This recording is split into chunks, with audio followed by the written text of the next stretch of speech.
हिंदी भाषा और उसकी लिपि का इतिहास। हिंदी के विविध रूप। हिंदी के विविध रूप। बोलचाल की भाषा।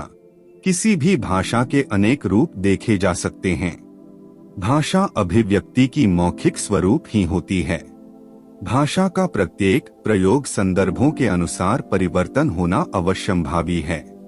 इसी प्रकार बोलचाल की भाषा औपचारिक एवं अनौपचारिक संदर्भों में परिवर्तित होती चली जाती है। औपचारिक भाषा सामान्यतः जिस भाषा में शिष्टाचारों का प्रयोग हो वह औपचारिक भाषा कहलाते हैं। इसे शिक्षित समाज प्रयोग करता है। उदाहरण संस्थानों में प्रयोग होने वाला भाषा। अनौपचारिक भाषा वह भाषा जो सहज रूप से बोली जाती हो, जिसे आम बोलचाल की भाषा भी कहा जा सकता है।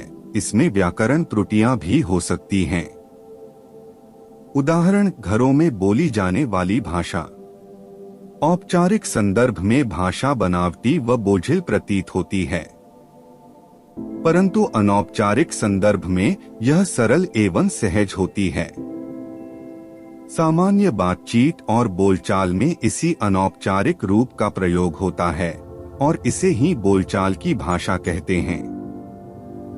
यह भाषा हम अपने परिवेश एवं समाज के संपर्क में आने से बचपन से ही सीखने, बोलने और समझने लगते हैं।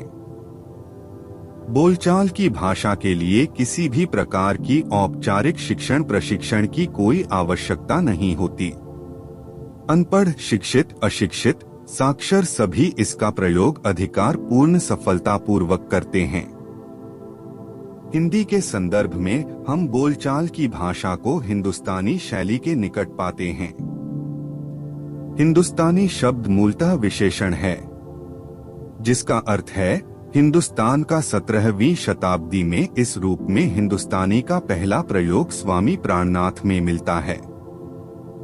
सन 1800 में कोलकाता में फोर्ट विलियम कॉलेज की स्थापना हुई और वहां हिंदुस्तानी विभाग की स्थापना की गई। कॉलेज के प्रिंसिपल जॉन गिलक्राइस्ट ने हिंदुस्तानी को ग्रामीण हिंदी और उर्दू दो अर्थों में ग्रहण किया।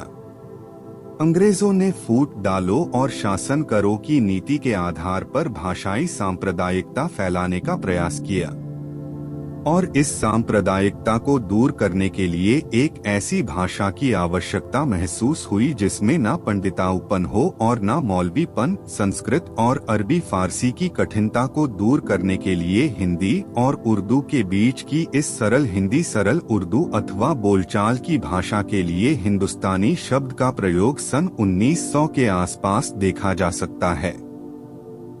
सुभाष चंद्र बोस जैसे नेताओं ने इसे सार्वदेशिक भाषा की संज्ञा राष्ट्रभाषा। किसी भी भाषा का प्रारंभिक रूप बोली होता है। सामाजिक, धार्मिक, आर्थिक और राजनीतिक आदि कारणों से कोई बोली विकसित होकर भाषा का रूप धारण कर लेती है और जब उसे स्थायी रूप मिल जाता है और उसका एक आदर्श तथा मानक रूप भी सामने आता है, तब वह उन्नत होकर राष्ट्र की सामाजिक एवं सांस्कृतिक विरासत का प्रतिनिधित्व करने लगती है और उस क्षेत्र के निवासी अन्य राष्ट्रीय प्रतीकों के समान ही उसके प्रति गौरव की भावना रखते हैं। तब उसे राष्ट्रभाषा कहा जाता है। भारत जैसे बहुभाषी देश में हिंदी को राष्ट्रभाषा बनने के लिए संघर्ष करना पड़ रहा है।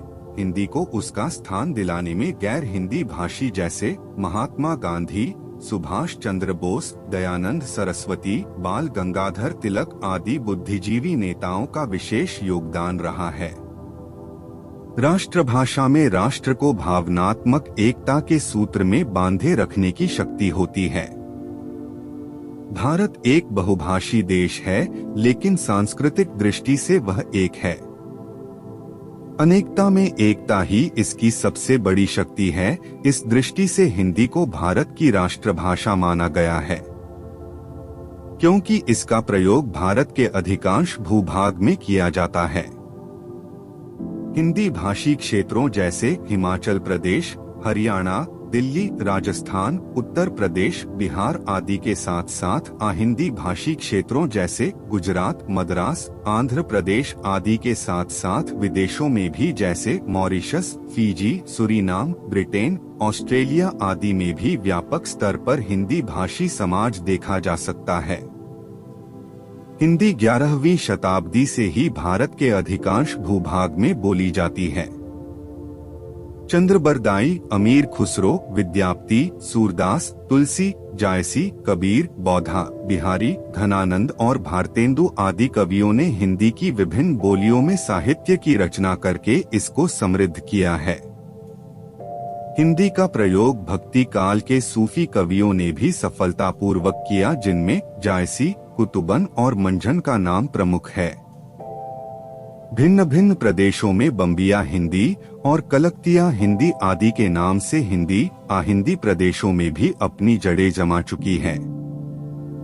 351 तक राजभाषा के संबंध में विचार किया गया है। संघ की राजभाषा हिंदी होगी, संघ की राजभाषा हिंदी और लिपि देवनागरी होगी और सभी प्रशासनिक कार्यों में उसका प्रयोग होगा। संविधान बनने के 15 वर्ष और उसके बाद भी अंग्रेजी रह सकेगी। संविधान के आरंभ से संसद 15 वर्ष की अवधि के पश्चात भी विधि द्वारा अंग्रेजी भाषा का प्रयोग जारी रख सकती है। राष्ट्रपति द्वारा आयोग का गठन संविधान के आरंभ में 5 वर्ष की समाप्ति पर, तत्पश्चात प्रारंभ से 10 वर्ष की समाप्ति पर राष्ट्रपति आयोग का गठन करेंगे, जिसमें 8वीं अनुसूची में स्वीकृत 14 भाषाओं के प्रतिनिधि नियुक्त किए जाएंगे। यह आयोग विभिन्न संदर्भ में राजभाषा हिंदी के अधिक से अधिक प्रयोग की सिफारिश करेंगे। संसदीय समिति का गठन। इस संसदीय समिति में लोकसभा के 20 और राज्यसभा के 10 सदस्य होंगे। यह समिति राजभाषा आयोग की सिफारिशों पर विचार विमर्श करके अपना मत राष्ट्रपति को प्रस्तुत करेगी। संपर्क भाषा।